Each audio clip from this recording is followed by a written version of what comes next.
The SCPB mailbox is open, and you guys came with some good questions. We're going to read them off here next on the Squared Circle Psychobabble. My name is Michael Valenti. Joining me is Ralph Valenti.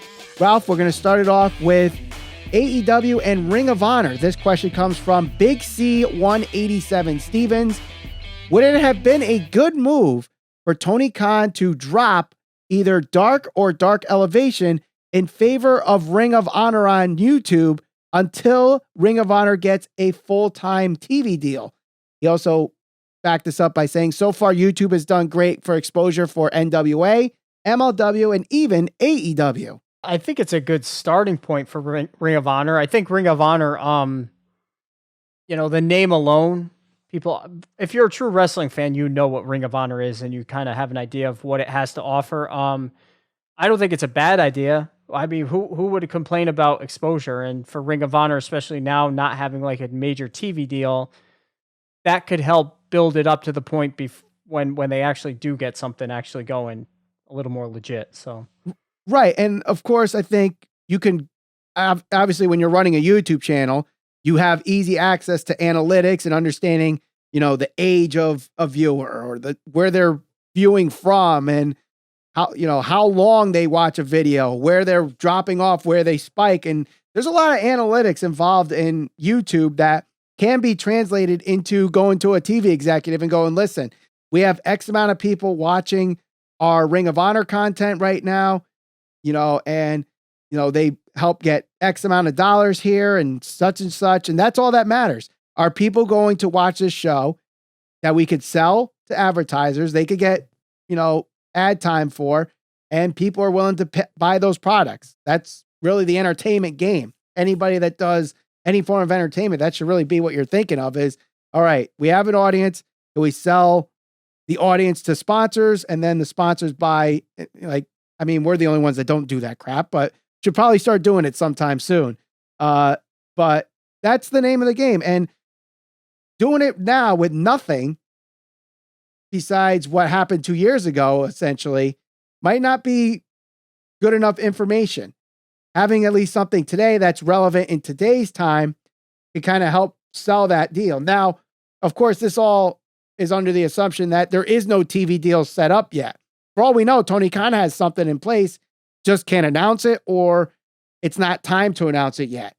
So who knows? But I would say that's definitely a better idea than just having the two dark shows. But speaking of Ring of Honor, Streborama has our next question here is, where do you think AEW will establish its streaming service for Dynamites, pay-per-views, and eventually Ring of Honor? Probably Peacock. No. I'm joking. You're better to handle this question than I am. I don't know a whole lot about streaming services. So. Right. So obviously the easiest answer to go with is HBO Max, given that it's already owned by Warner Media. And, they're focusing on migrating most of this stuff to streaming eventually, because that's where the industry is going anyway. It's mostly streaming. You have everybody owning some type of streaming service.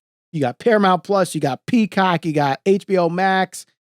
All these other smaller networks have their own streaming services. So I don't think they're going to do a standalone like the WWE Network was before they sold it to Peacock. And I know it's still worldwide outside of the United States and maybe a couple other places that it's a standalone, but I think HBO Max is probably the best way to go with that. But so the next questions here have to do with fan bases in professional wrestling. And they all got kind of the same tie in here, but we'll start with Andrew Vasquez with the first question. Do you ever see AEW staring away from the hardcore audience and try to build another audience? Try to create more quality storylines that people could get hooked on instead of focusing on a lot of matches. It feels like the hardcore audience only cares about dream matches and not storylines. The storylines are a bigger part of pro wrestling. Without that, what's the point in pro wrestling? Do I think they're going to deviate from their hardcore fan base and try to cater to or create another fan base? No, I don't. I don't think that they have any intent to do that. And that's because I think I look no further than Tony Khan. You know, he is a huge pro wrestling fan. He always has been. And he knows what he wants his company to be. That varies. Varies a lot from, or in comparison to Vince McMahon and what he wants, because Vince McMahon always wanted an entertainment business or a sports entertainment business. He didn't want a pro wrestling business, you know? So obviously it's going to look different. I think that the one thing that people overlook is the AEW fan base is very invested, and a good majority of them probably followed the likes of the Kenny Omegas and the Young Bucks and the Adam Hangman Pages and the Punks and whoever else from long before they ever stepped foot in an AEW ring or WWE ring or anything like that. So I don't think it's fair to say they don't care about a story. It's just their story that they're invested in is very different than what a casual would be invested in. They're invested in Kenny Omega being the best bout machine, proving that he's the best wrestler week in, week out, because that's what he did in Japan. If you didn't know who Kenny Omega was until AEW, you're not going to be behind that mission statement because you don't frankly know about it. Do I think AEW can do a better job at telling those stories and kind of introducing a casual or somebody who doesn't watch every week to certain things? Yes. Do I think that AEW is ever going to deviate from, you guys want this match, you got it, here it is? No. They just did it last week with Wardlow and Orange Cassidy. No build towards it. I don't think they'll change. I don't think they'll cater to a different audience. I think they're more than happy with the audience they have. I don't know how much they'll grow unless they just randomly get the biggest star under contract. That's my thoughts on it. You've seen the movie The Founder, right? Yeah. Okay. Michael Keaton and the story of Ray Kroc finding, quote unquote, McDonald's. And there's a scene in that film where he says, you know, I forget, is his accountant You don't or know lawyer? what business you're in? Yeah, he doesn't know what business he's in. You know, he tells Ray Kroc that he's not in the fast food business, he's in the real estate business. And that's where everything shifted, and Ray Kroc basically stole McDonald's away from the McDonald's brothers. This is basically the argument that people don't realize with WWE, or maybe they do realize, and you know, but WWE is not in the quote unquote pro wrestling business. They're in the marketing business. And when Vince McMahon calls them wrestlers sports entertainers, or pro wrestling is sports entertainment, or you know, everyone has a nickname or a brand, it's not because he doesn't think what they're doing is pro wrestling. It's just, it's marketing.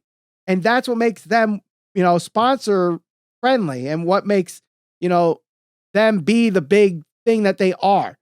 Now, I know that turns a lot of fans off at the same time, and that's what AEW kind of tries to be the alternative to, because they're not going to call them sports entertainers. They're not going to, you know, dictate by the spectacle of WrestleMania or the spectacle of, you know, SummerSlam or whatever the case may be, the biggest party of the summer. Like, it's all right. This is AEW Dynamite's Double or Nothing. I think we have a great show. We got this match, this match, this match. And Tony Khan, to his credit, does a great job at promoting his product and tries to tell you, like, this is the best product in pro wrestling. It's just that they're a pro wrestling company and WWE is a marketing company. Until Tony Khan decides they also should be a marketing company, that's when they start deviating to a different fan base. But they don't necessarily have to do that, because both can exist, they can have different business models, and they can still succeed. Yeah. McDonald's is where they are because of their business model and how they approach things. But you also have Burger King, you also have Wendy's, you also have Chick-fil-A, you also have Chipotle, you still have Taco Bell, you know. They're all fast food restaurants, but McDonald's is where they are because they do it much differently. They are a marketing and real estate conglomerate, as opposed to these other ones that are just fast food restaurants that do a little bit of marketing. And until that changes, they're not really going to do anything, and they don't have to.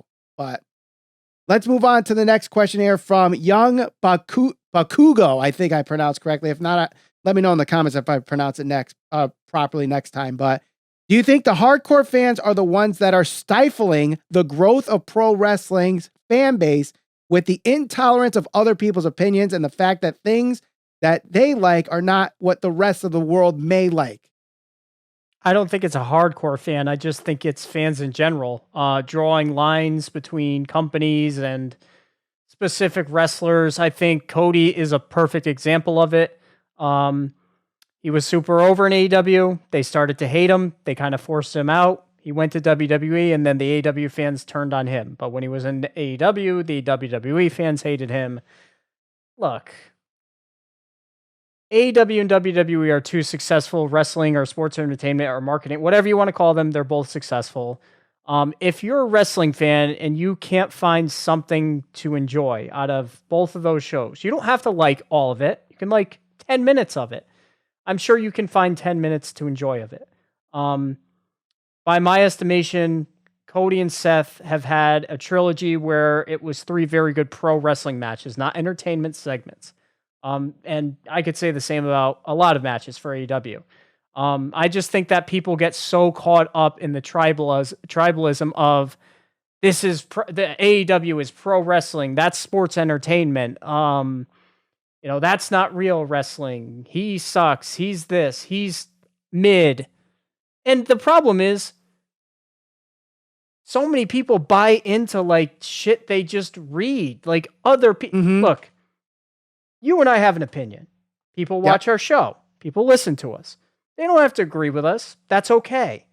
But a lot of people think that what they listen to is fact, and a lot of time it's not. It's just an opinion, and people don't want to formulate their own opinions. It's like, oh yeah, he said this, so I'm just going to stick with that. And on the flip side of that, if it's someone that disagrees with us or anybody, it's, oh, they're starting a narrative or they're pushing a narrative. What narrative? Like, we just disagree. There's no narrative to our opinion. Like, if it sucks here, it's going to suck there. Or when, people then you get the people that are caught up in, let's call it the Fed because that's super edgy and it makes us look really cool when we tweet out, we refer to WWE as the Fed or AEW sexual or. Yeah, there's AEW so sexual, E-drones. It is so stupid. And honestly, sometimes I'll go and comment on some of that stuff, but a lot of the things I read in that cesspool of Twitter, so much of that stuff could be so easily just torn apart. Like within 10 seconds, you could very easily just tear a lot of their opinions apart. People in general just have an internal bias and they don't want to admit that, and they don't like when people challenge that. You can like something and look, I like AEW. I thought the match between Eddie Kingston and Jericho was terrible. That's okay. I'm not going to not watch AEW anymore. I'm still going to support them. If they came to Connecticut tomorrow, I'd go to the show. There's stuff that's good. There's stuff that's bad. WWE, a lot of bad stuff. A lot of times. I hate WWE a good majority of the time. I'm still flying my ass to Nashville to go to SummerSlam. If you sit in the middle or, praise both, it's like, wait, no. And like, people don't even realize sometimes, like, I've had debates on both sides of the argument, for example, because I work in television and everyone that follows this podcast knows this ad nauseum at this point. I talk about TV ratings. I'll defend WWE when people shit on their ratings, just like I defend AEW when people shit on their ratings. One, because people that are trying to talk about ratings know jack shit what they're talking about and just regurgitate what they see on Twitter. You're not ratings experts. You don't know what the hell you're talking about. Oh, well, look how many viewers WWE's lost in 5-10 years. Well, look at the rest of the freaking industry. They're all losing viewers. If they were really in the mud, they wouldn't be putting up record profits. Exactly. They wouldn't be. I'm sorry. Like people it shouldn't matter about money. It's business, guys. It's a business. AEW is a business. The way that you determine the health of a business is by the money that's brought in. I'm sorry, it's not. The ratings and stuff, but we live in an age where there's streaming. There's all these other multiple ways that people are consuming content. Ratings and viewership are a very small fraction. It just so happens over the past 2 or 3 years, that's what people decided they were going to focus on to confirm their bias. Right. And it's again, ridiculous. and those against AEW, they can't reach 1 million. They consistently don't go under 1 million. I mean, like, they're still like number one in the key demographic. How many, like, they were just number one in the key demographic 4 weeks in a row. And when they're not, they're relatively in the top 5. So key demographics are watching AEW when it's on Wednesdays. So to say like, oh, no one's watching AEW, they're going to fail. Like, stop. All right. Yeah. And WWE's not going anywhere now. I mean, who knows if whatever happens with Vince McMahon, that might lead to something, but that's not because of failing ratings. There's other reasons why that might happen, but the whole stifling and gatekeeping, might turn some fans off, but the only people that are turned off by that are those that are already on Twitter talking about wrestling. It's not like an old fan that stopped watching after the Attitude Era is looking at people debating wrestling on Twitter or Facebook. Right. That's not who's being turned off by that. But next question here comes from Benny Tassel. When do you think wrestling fans, if they ever will stop caring so much about actual matches and put some emphasis on character, story building, and getting over through their personality? When the wrestler figures it out. There's some wrestlers that figure it out now. Look at Riddle. Yeah. Riddle figured it out. I was going to say. Austin Theory, I think, has figured it out. MJF has figured it out. Cody Rhodes, obviously, he's figured it out. I think there's some. Eddie Kingston, I think, has figured it out. And when you guys stop complaining, that's the other thing too, man. Fans, we want long-term storytelling, and then they complain when the stories takes longer than, they should have been champion. That guy should have won. Guys, let the story play out, please. Right. Like, and I get he's buried. That's my favorite. Someone got buried after one loss. Like, shut up. One loss and they're buried. Really? We're not going to let anything, the aftermath, like, is Orange Cassidy buried because he lost to Wardlow? No. He's probably going to get into a championship program with Wheeler Yuta now, for all we know. That's not buried. Or, oh my God. And I understand there's times where it happens. Like, for example, The Fiend, when he lost to Goldberg and never really recovered from it. Understand that. But as soon as someone loses, they throw around that buried word. Like, no, stop. But to really answer this question, like you said, until someone like the wrestler themselves figure it out, fans are just going to like what they like. And sometimes they don't even realize that they like the same thing coming from someone else until you kind of have to like talk them into it, and like you point out a different situation, like, oh, this is so great. And it stinks over here. And then you give them an example of where it was good from where they think it stinks. And it's like, oh, but it's different.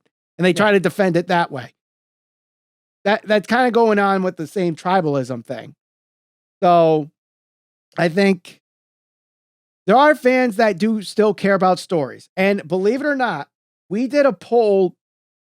Now, it wasn't really a poll. It was more like a survey or a question where we asked, why is AEW better than WWE? The most common answer at that time was storytelling. It wasn't the matches. It was storytelling. Who are the most over guys in AEW right now? The characters, the ones with definitive characters, not necessarily the best wrestler. Eddie Kingston, Darby Allin, Orange Cassidy, Danhausen, Wardlow, Jade Cargill, Britt Baker, all established characters. CM Punk, Bryan Danielson have established characters. Hangman Page, Probably had the best story arc of the last 2 years. I said Moxley. Did I say Moxley? If not, Moxley. Definitive characters. Not necessarily the best wrestler, but the best character. Those are the ones that are the most over. And that is something that, regardless if you like WWE or not, that is something that they conditioned maybe pro wrestling fans of the last 40 years. That character matters. And even before then, you look at the territory times. Roddy Piper didn't just become a character in WWE. Junkyard Dog didn't just become a character in WWE. Jerry the King Lawler didn't just become a character in WWE. They did it in the territories. Right. But speaking of good old fashioned times, our last question comes from the Everyday Show Stealer. Which era in wrestling is better? The Attitude Era or the Golden Era? I'm going with the Attitude Era simply because it had, in my mind, the biggest moments, the biggest stars collectively. I know you may say Hogan, and I actually think Hogan was the biggest, but it just, and again, when I talked about bias, I probably do have a bias. I kind of grew up at the tail end of the Golden Era where Hogan and Warrior and all those guys. But Stone Cold, The Rock, Mick Foley, just the moments, the factions, the tag team wrestling. Most people I talk to always say the Attitude Era, it was the best era. That's my opinion. I think it was. Now, granted, because we are in that, demographic, it's most likely a lot of people our age will say the Attitude Era. But I'm going to disagree and say the Golden Era was better. First off, you talk about all the star power that WWE had, and they probably had the better collective main event talent. But when you look at the Golden Era, and not just WWE, you had the territories, but if you stick to just WWE, for example, Hogan, Savage, Steamboat, Junkyard Dog, Piper, Valentine, Bret Hart and Jim the Anvil Neidhart, the Night Foundation, the Brain Busters, the Rockers, Strike Force, Rick Martel and Tito Santana. There's a lot, and I could keep Jake the Snake Roberts. Yeah, but I could do that with the Attitude Era just as easily. To match that star power, I'm just starting at WWF. Let's go to the territories. The Von Erichs, the Fabulous Freebirds, the Rock and Roll Express, Ric Flair, Harley Race, Dusty Rhodes. Yeah, but some of those names you threw out there, I mean, first of all, you want to say, all right, just WWE, Austin Rock, Mick Foley, Undertaker, Kurt Angle, Chris Jericho, you got all of DX, Triple H, Shawn Michaels, the Shawn New Michaels Age was part of the Outlaws. Golden Era too, as part of the Rockers. Yeah, but the Rockers, but HBK was what got him on the map. Right, but you could also, first off, Shawn Michaels was not part of the Attitude Era. Maybe at the beginning, but he was gone after WrestleMania 14, didn't come back till 2002, so he kind of missed the Attitude Era. He was the new generation leading into... He dropped the title to the pioneer of it, the leader of it. True. Cold. Yeah, but he wasn't a part of the Attitude Era. When you look at WCW, NWO, Hollywood Hogan, Hall, Nash, The Outsiders, Sting. I mean... And how many of those were in the Golden Era? Sting was in the Golden Era. Hogan was in the Golden Era. And you can even argue both of them were probably more popular during the Golden Era than they were in the Attitude Era. I don't know. Definitely Hogan. Hogan. Sting, you could either say late 80s Sting or 97 Sting were probably the peak of his career. I don't know. That's tough, but... And you can even make the argument for tag team. You can make the argument for tag team wrestling during the Golden Era. When it comes to ratings, I know. What do you mean you don't know about that? The Hart Foundation? Yeah, during the Attitude Era, you had Demolition, Legion of Doom. Christian. You had Edge and Christian. You had the Hardys. You had the APA. The Nasty Boys. The Dudleys. The Rock and Roll Express. The Von Erichs. The Fabulous Freebirds, as I already mentioned. Attitude Era had LOD 2000. Come on. That's true. You're throwing a lot of these names that were also part of the golden era, though. I don't think there was a bigger I didn't even point mention. in I didn't even mention ever. Then what? The Attitude Era? Yeah. Well, let me ask you this: how many times did the Attitude Era peak at 33 million viewers? Probably never. But they used to compete. Golden Era did with Monday Night Football regularly. True, but Saturday night main event. 33 million people watching Andre versus Hogan 2. They're both good, don't get me wrong. My choice is Attitude Era. All right. I would say Golden Era, but let us know in the comments which era do you think is better, Golden Era or Attitude Era. Don't forget to share us all over social media. We're on Facebook, Instagram, and Twitter at SCPB Podcast. Subscribe. We'll see you on the next episode of the Squared Circle Psychobabble.